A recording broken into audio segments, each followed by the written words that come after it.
وكفى بالله وكيلا لن يستنكف المسيح أن يكون عبدا لله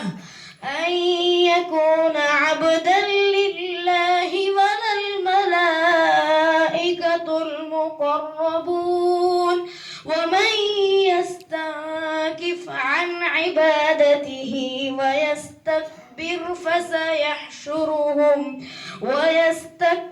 فسيحشرهم إليه جميعا فأما الذين آمنوا وعملوا الصالحات فيوفيهم أجورهم ويزيدهم من فضله وأما الذين استنكفوا واستكبروا فيعذبهم عذابا أليما ولا يجدون لهم من دون الله وليا ولا نصيرا يا أيها الناس قد جاءكم برهان من ربكم وأنزلنا إليكم نورا مبينا فأما الذين آمنوا بالله واعتصموا به فسيدخلهم في رحمة منه وفضل ويهديهم إليه صراطا مستقيما. حسبك. السؤال الثاني. ويقول الإنسان أإذا ما مت. بسم الله الرحمن الرحيم. ويقول الإنسان أإذا ما مت لسوف أخرج حيا أولا يذكر الإنسان أنا خلقناه من قبل ولم يك شيئا فوربك لنحشرنهم الشياطين ثم لنحضرنهم حول جهنم جثيا ثم لننزعن من كل شيعة أيهم أشد على الرحمن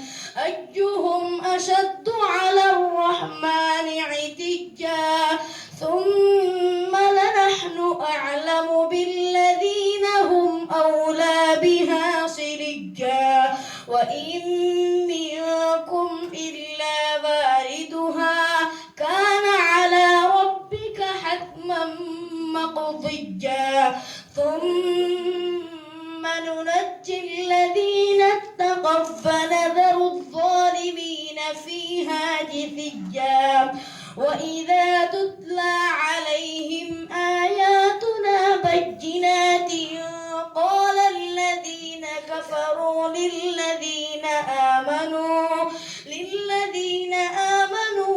أي الفريقين خير مقاما وأحسن نديا وكم أهلكنا قبلهم من قرن هم أحسن أثاثا ورئيا قل من كان في الضلالة فليمدد له الرحمن مدا حتى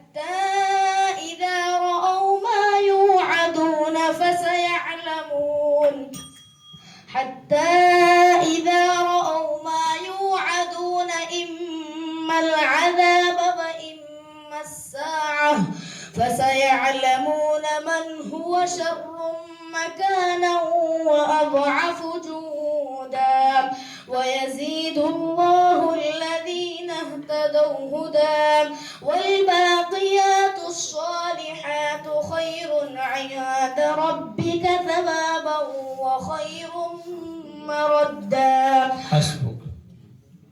السؤال الثالث. حميم والكتاب المبين إنا جعلناه قرآنا عربيا لعلكم تعقلون.